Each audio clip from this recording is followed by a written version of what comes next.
वैसे जरूरी नहीं है, लेकिन वीडियो को लाइक या फिर डिसलाइक कर दिया करें। मूवी स्टार्ट होती है तो हम क्लिंट बार्टन यानी होकाई को देखते हैं अपनी फैमिली के साथ टाइम स्पेंड कर रहा होता है। उधर थैनोस के साथ पूरी एवेंजर्स की टीम लड़ रही होती है, लेकिन अब क्योंकि थैनोस को वो 6 के 6 इन्फिनिटी स्टोन्स मिल चुके थे, जिसकी मदद से फाइनली वो चुटकी बजा देता है, जिसकी वजह से यूनिवर्स की आधी पॉपुलेशन खत्म हो जाती है और उन्हीं में ही क्लिंट की फैमिली भी मारी जाती है और अब उसकी फैमिली में सिर्फ वो अकेला ही सर्वाइवर था। अब पहले तो यहाँ पर क्लिंट बार्टन यानी होकाई को कुछ भी समझ नहीं आता कि आखिर उसकी फैमिली कहाँ चली गई, लेकिन जब उसके सामने सारी रियलिटी आती है, यानी उसे पता चलता है कि थैनोस की वजह से उसकी पूरी फैमिली खत्म हो चुकी है, तो यहाँ पर वो फाइनली ये डिसाइड कर लेता है कि इस दुनिया में जितने भी बुरे लोग हैं उन सबको मार डालेगा। इसीलिए अब वो फाइनली क्लिंट बार्टन वाले रूप को छोड़कर एक मास्क पहने किलर वाले रूप में आ चुका था। इसके बाद सीन शिफ्ट होकर टोनी स्टार्क यानी आयरन मैन और नेबुला पर आता है, जो कि टाइटन्स प्लेनेट से अपने शिप में बैठकर अर्थ के लिए जा रहे होते हैं। अब इस सफर में उन्हें टोटल 22 दिन गुजर चुके थे। अब इन 22 दिनों के बाद उनके पास खाने और पीने का सारा सामान भी खत्म हो चुका था, जिसकी वजह से टोनी स्टार्क की हालत भी अब काफी खराब हो चुकी थी। अब क्योंकि नेबुला तो एक रोबोट थी, इसीलिए उस पर खाना और पानी ना मिलने का कोई भी असर नहीं होता। जो डिफिकल्टीज भी थी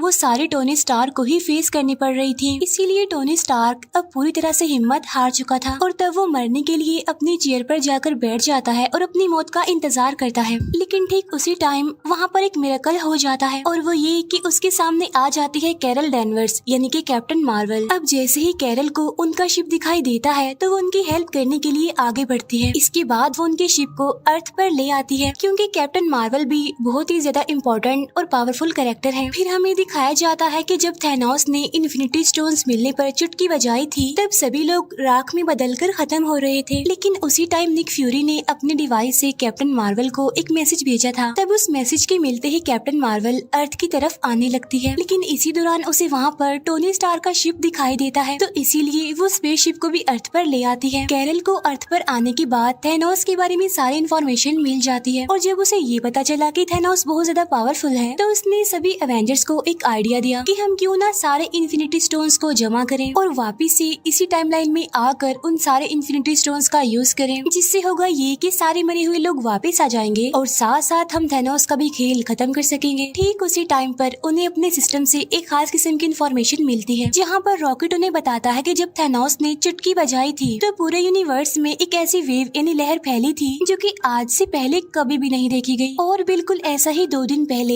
एक गैलेक्सी पर भी हुआ है। क्या पता थैनोस ने दोबारा से चुटकी बजाई हो, जिसकी वजह से हमें फिर से ये वेव देखने को मिली। तब यहाँ पर सभी एवेंजर्स को पता चल जाता है कि थैनोस ने फिर से अपने सारे इन्फिनिटी स्टोन्स का यूज किया है। तब उसकी वेव की वजह से ये लोग उसके सिग्नल्स को ट्रैक करते हैं और फिर अपने स्पेसशिप से उसी प्लेनेट पर पहुंच जाते हैं जहां पर थैनोस था, और यहीं पर हमें दिखाया जाता है थैनोस जो कि अब कमजोर और काफी थका हुआ लग रहा था। इसके बाद वो सब वहां पहुंचकर थैनोस को पकड़ लेते हैं और उससे पूछते हैं कि सारे इन्फिनिटी स्टोन्स कहाँ हैं, जहां पर थैनोस उन्हें बताता है कि मैंने सारे इन्फिनिटी स्टोन्स को यूज करके सभी स्टोन्स को डिस्ट्रॉय कर दिया है, ताकि कोई भी इन इन्फिनिटी स्टोन्स को दोबारा से जोड़कर इस पूरे यूनिवर्स को दोबारा से पहले जैसा ना बना दे। अब इस बात की वजह से थोर को बहुत गुस्सा आता है, इसीलिए वो अपने हैमर से थैनोस का गला काट देता है और वहीं पर वो थैनोस को जान से मार डालता है। अब क्योंकि इन्फिनिटी स्टोन्स तो थे नहीं, इसीलिए किसी के पास भी कोई होप नहीं थी कि सारे मरे हुए लोग वापिस से जिंदा कैसे होंगे, इसीलिए वो सारे ही काफी डिसअपॉइंटेड हो जाते हैं। इसीलिए वो सारे अपने अपने रास्तों पर निकल जाते हैं। इसके बाद थोर अब एक नई जगह पर जिंदगी गुजारने लगता है, जो कि नॉर्वे में थी। थोर पूरी तरह से हिम्मत हार चुका था, इसीलिए क्योंकि वो थैनोस से हार भी गए थे और साथ साथ इन्फिनिटी स्टोन्स को भी कलेक्ट नहीं कर पाए थे। थोर बिल्कुल लेजी हो गया था, वो अलग अलग तरह के नशे भी करने लग गया था, जिसकी वजह से वो फैटी भी हो गया था। दूसरी तरफ हल्क ने अपने ब्रूस बैनर और हल्क की बॉडी पर कुछ साल काम करके उन दोनों बॉडीज को मिला दिया, जिससे फाइनली वो बन गया प्रोफेसर हल्क, जिसमें हल्क की पावर्स के साथ साथ ब्रूस बैनर का तेज दिमाग भी था। दूसरी तरफ हम देखते हैं कि कैप्टन अमेरिका ने एक ग्रुप बनाया है, जिसमें वो सर्वाइवर्स को सिखाता था कि जो टाइम गुजर गया हमें उस पर नहीं, बल्कि जो हमारा आने वाला कल है यानी हमारा जो फ्यूचर है हमें उस पर फोकस करना चाहिए। अब जिंदगी जिंदगी को मजीद किस तरह से अच्छा बनाया जाए वो इस बारे में काफी डिस्कशन करता रहता था। टोनी स्टार्क यानी आयरन मैन ने पेपर पोर्ट से शादी कर ली थी और उनकी एक बेटी भी थी। यहाँ पर टोनी अपनी फैमिली के साथ एक पुरसुकून लाइफ गुजार रहा था जिसका अब दुनिया से कोई लेना देना नहीं था। इसके बाद 5 साल गुजर जाते हैं। जब एंट मैन पिम पार्टिकल्स लेने के लिए गया था तो थैनोस की चुटकी बजा देने की वजह से वो वहीं पर फंस गया और जिस लैब में वो गया था वो एक वैन में थी, लेकिन वहाँ पर एक चूहा होता है जिसकी वजह से वो मशीन फिर से स्टार्ट हो जाती है। जिससे होता ये है कि एंट मैन यानी स्कॉट लैंग फिर से हमारी दुनिया में वापस आ जाता है। अब जिस दुनिया में वो गया था वो हमारी दुनिया से बिल्कुल अलग थी। वहाँ का डायमेंशन, वहाँ का टाइम, सब कुछ हमारी दुनिया से बिल्कुल अलग था। अब क्योंकि टाइम तो बिल्कुल अलग था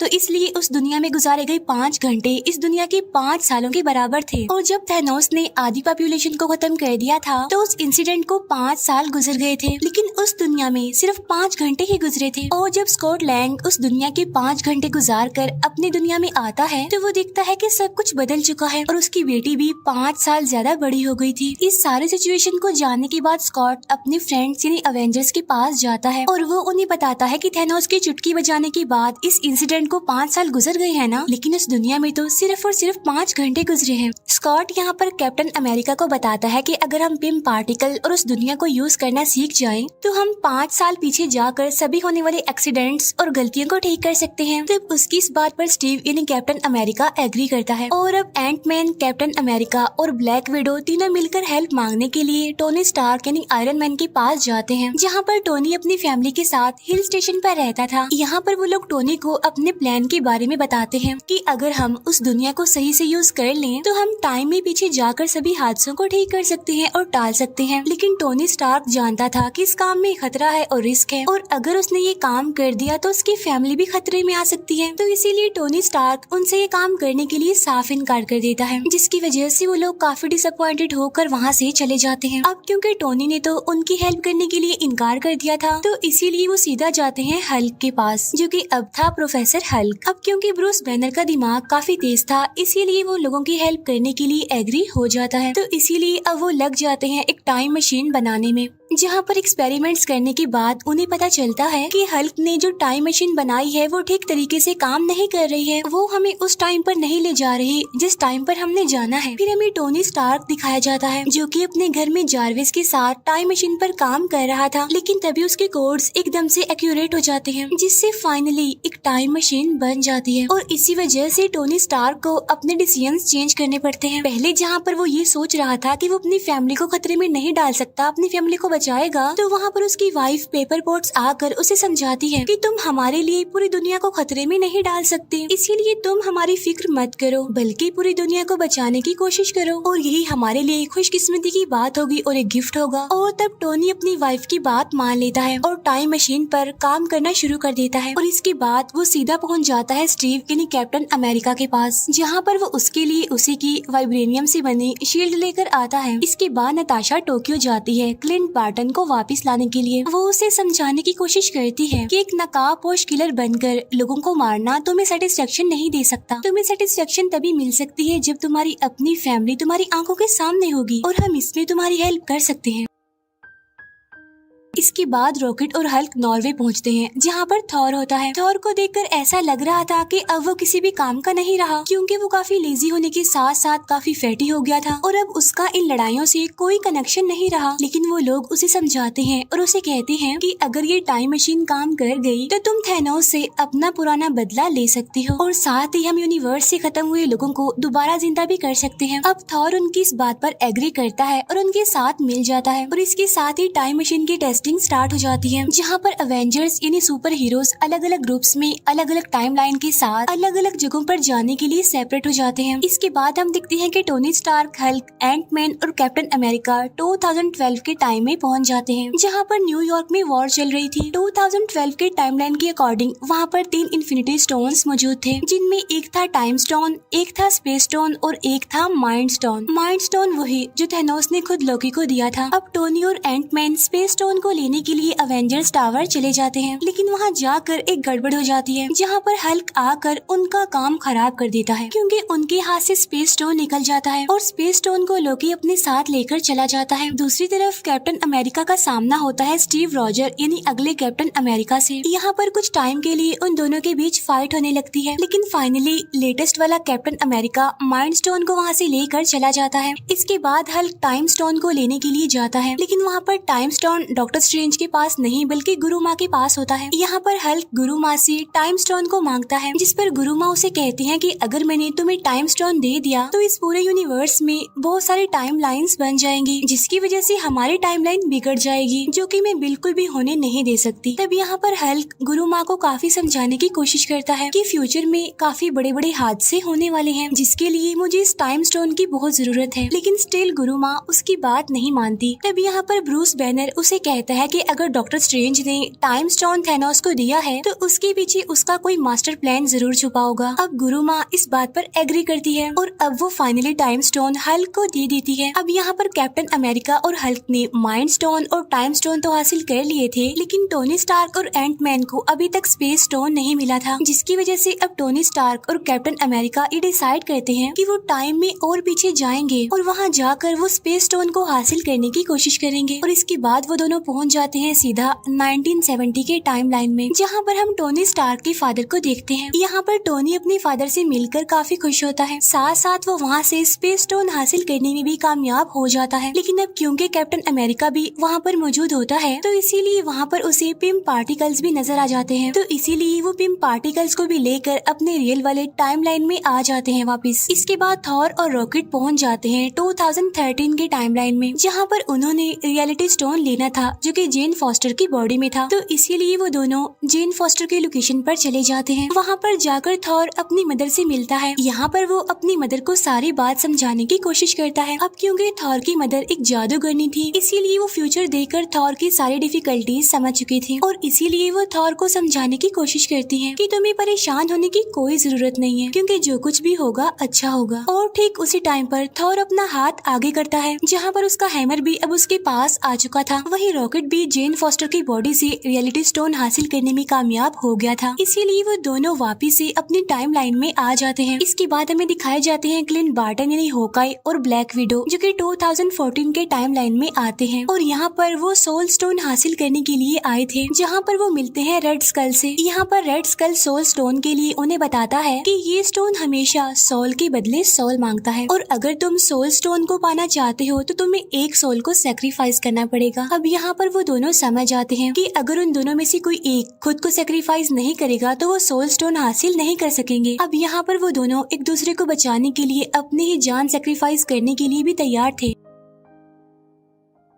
और यहाँ पर उन दोनों के बीच काफी अच्छी फाइट होती है। लेकिन यहाँ पर नताशा सोल स्टोन के लिए खुद को सेक्रीफाइस कर देती है, जहाँ पर Clint Barton finally soul stone हासिल कर लेता है और इसीलिए वो भी अपनी रियल वाले टाइम लाइन में आ जाता है। इसके बाद सीन शिफ्ट होकर जेम्स रूट्स और नेबुला पर आता है, जो कि 2014 के टाइम लाइन में जाते हैं टाइटन्स प्लेनेट पर, जहाँ पर पीटर क्विल पहले से ही मौजूद होता है और इसके बाद वो सभी पावर स्टोन को हासिल करने के लिए चले जाते हैं। और जब ये उस जगह पर पहुँचते हैं तो ये पीटर क्विल को बेहोश कर के पावर स्टोन को लेने ही वाले होते हैं, लेकिन तभी नेबुला को पुरानी नेबुला की वजह से यादें आने लगती हैं, जिसकी वजह से उसका ट्रांसमीटर खराब हो जाता है, जिसकी वजह से नेबुला वहीं पर बेहोश हो जाती है, जहां पर थैनोस की टीम आकर नेबुला को प्रिजनर बना लेती है। अब क्योंकि नेबुला एक ह्यूमनॉइड थी यानी आधी इंसान और आधी एंड्रॉइड, जिसका फायदा उठाकर थैनोस उसकी सारी की सारी मेमोरी को स्कैन कर लेता है। साथ साथ 2014 वाले थैनोस को 2018 में होने वाले सारे इवेंट्स के बारे में पता चल जाता है। उसे ये भी पता चल जाता है कि फाइनली उसने सारे के सारे इन्फिनिटी स्टोन्स हासिल कर लिए और साथ साथ यूनिवर्स की आधी पॉपुलेशन को भी खत्म कर दिया, जिसकी वजह से अब उसका मकसद और भी ज्यादा स्ट्रॉन्ग हो जाता है। साथ ही अब थैनोस नेबुला से उसके पिम पार्टिकल्स को भी ले लेता है और वो उसे काफी अपग्रेडेड वर्जन में बनाकर अपनी पूरी टीम के साथ अर्थ पर 2023 वाले डायमेंशन में आ जाता है। इसके बाद अवेंजर्स सारे इन्फिनिटी स्टोन्स को एक नए गोल्ड आर्मर में लगा देते हैं और अब बारी आती है कि इस गोल्ड आर्मर आर्मर को कौन यूज करेगा, जिसकी वजह से वो सारी पॉपुलेशन जो इस यूनिवर्स से खत्म हो गई थी वो वापस आ जाएगी। तब यहाँ पर सबसे पहले थॉर आगे आता है, लेकिन हल्क उसे कहता है कि इसके अंदर गामा वेव्स हैं और अगर तुमने इसका यूज किया तो तुम्हारा काफी बुरा हाल हो जाएगा, तो क्यों ना इसका यूज मैं करूँ, क्योंकि मैं भी तो गामा वेव से ही बना हूँ। इसके बाद हल्क उस गोल्ड आर्मर को पहनता है और चुटकी बजा देता है, लेकिन यहाँ पर हल्क की हालत काफी खराब हो जाती है। अब हालांकि थैनोस ने भी सारे इन्फिनिटी स्टोन्स को हासिल करने के बाद ही गोल्ड आर्मर को यूज किया था, लेकिन उसे तो कुछ भी नहीं हुआ था। लेकिन यहाँ पर हल्क के साथ ऐसा इसलिए हुआ था क्योंकि थैनोस हल्क की निस्बत काफी ज्यादा पावरफुल था और यही वजह होती है कि हल्क की यहाँ पर काफी बुरी हालत हो जाती है। लेकिन वो सारी पॉपुलेशन जो यूनिवर्स से खत्म हो चुकी थी अब वो वापिस आने लगी थी। तब इस बात की वजह से वो सारे अवेंजर्स काफी खुश होते हैं, लेकिन उनकी ये खुशी ज्यादा टाइम तक टिक नहीं पाती, क्योंकि तब थैनोस भी अपने शिप और अपनी पूरी टीम के साथ रियल टाइम यानी 2023 में पहुंचकर उन लोगों की लोकेशन को बॉम्ब से उड़ा देता है, जिसकी वजह से वहाँ पर काफी बड़ा ब्लास्ट हो जाता है और वहाँ पर सब कुछ डिस्ट्रॉय हो जाता है। साथ साथ थैनोस भी काफी गुस्से में था और इस बार वो चाहता था कि वो सारे इन्फिनिटी स्टोन्स को हासिल करके आधी पॉपुलेशन नहीं बल्कि इस पूरे यूनिवर्स की सारी पॉपुलेशन को ही खत्म कर दे और उसके बाद वो एक नया यूनिवर्स बनाए जहाँ पर सब लोग थैनोस को अपना गॉड समझे, उसे माने और उसे सबसे ज्यादा इम्पोर्टेंस दे। और यहाँ पर इस मूवी की सबसे जबरदस्त फाइट शुरू हो जाती है। अब यहाँ पर बहुत अच्छे अच्छे सीन्स हमें देखने को मिलते हैं, क्योंकि थैनोस की टीम और अवेंजर्स यानी हमारे सुपर हीरो एक दूसरे के आमने सामने आकर मुकाबला करते हैं। यहाँ पर बार्टन उस गोल्ड आर्मर को लेकर भागता है। इसके बाद हमें दिखाया जाता है कि कैप्टन अमेरिका हैमर ले लेता है और इसके बाद वो थैनोस से लड़ाई करने लगता है। अब यहाँ पर हम कैप्टन अमेरिका और थैनोस के बीच एक काफी जबरदस्त फाइट देखते हैं, लेकिन थैनोस के आगे टिकना कोई आसान बात नहीं है, क्योंकि थैनोस उन सबसे ज्यादा पावरफुल था। अब यहाँ पर थैनोस की टीम अवेंजर्स पर भारी पड़ रही थी, इसीलिए सभी हीरोज हार मानने के करीब थे। लेकिन उसी टाइम पर 5 साल पहले लड़ाई करने वाले सारे अवेंजर्स और सुपर हीरोज उनकी हेल्प करने के लिए आ जाते हैं, जहाँ पर पहले तो आगे आती है ब्लैक पैंथर की टीम। इसके बाद सेकंड नंबर पर आगे आती है वोंग की पूरी टीम और अब सारे अवेंजर्स एक बार फिर से इकट्ठा होकर थैनोस और उसकी टीम के अगेंस्ट लड़ने लगते हैं। यहीं पर हम देखते हैं कि डॉक्टर स्ट्रेंज आयरन मैन को वही इशारा देते हैं कि ये वही आखिरी प्रेडिक्शन है जो मैंने लाखों करोड़ों में से एक चूज की थी और अगर हम इस मोमेंट पर सक्सेसफुल हो गए तो हम थैनोस का खात्मा कर सकते हैं, वरना तो हमें दूसरा मौका तो नहीं मिलने वाला। यही हमारे पास आखिरी मौका है, हमें इसमें ही कुछ करके दिखाना है। अब यहाँ पर आयरन मैन थैनोस के हाथ से सारे इन्फिनिटी स्टोन्स चुरा कर अपने गोल्ड आर्मर में पहन लेता है और इसके बाद वो बोलता है आई एम आयरन मैन और ऐसा कहते ही वो भी चुटकी बजाता है, जिससे कि थैनोस और उसकी सारी टीम राख बनकर अब वहाँ से गायब हो जाती है और अब बचते हैं तो सिर्फ और सिर्फ इस पूरे रियल टाइम के हीरोज और साथ ही इस टाइमलाइन की पॉपुलेशन। लेकिन साथ साथ यहाँ पर आयरन मैन काफी बुरे तरीके से इंजर्ड हो गया था और इसके बाद यहाँ पर हम वो सैड सीन देखते हैं जहाँ पर आयरन मैन की मौत हो जाती है। इसके फौरन बाद हम टोनी स्टार्क यानी आयरन मैन का फ्यूनरल देखते हैं, जिसमें के सारे एवेंजर्स आए हुए थे। इसके बाद थोर पीटर क्विल और गार्डियंस ऑफ द गैलेक्सी की टीम के साथ निकल जाता है। अब अवेंजर्स ने ये डिसाइड किया था कि हम जिस भी स्टोन को जहाँ से भी उठाएंगे तो हमारा काम खत्म होने के बाद हम उस स्टोन को वापिस से उसकी जगह पर रख आएंगे। तो इस काम के लिए आगे बढ़ता है कैप्टन अमेरिका। अब यहाँ पर कैप्टन अमेरिका थोर के हैमर और साथ साथ 6 के 6 इन्फिनिटी स्टोन्स को अपने साथ में लेकर टाइम मशीन का यूज करते हुए हर स्टोन को उसकी जगह पर वापिस रख देता है। अब क्योंकि कैप्टन अमेरिका ने 70 साल बर्फ में गुजारे थे तो इसीलिए उसने अपनी जिंदगी को ठीक से नहीं जिया था, तो इसीलिए वापिस से वो अपनी 1945 के टाइमलाइन में आकर अपने साथियों के साथ अपनी बाकी की जिंदगी गुजारता है। और जब उसका लास्ट मोमेंट आता है तो वो रियल टाइम यानी 2023 के डायमेंशन में आकर अपने साथी यानी फैल्कन को अपनी खास शील्ड देकर कहता है कि अब से यहाँ के कैप्टन अमेरिका तुम ही हो। और यहीं पर ये मूवी दी एंड हो जाती है। Thank you for watching.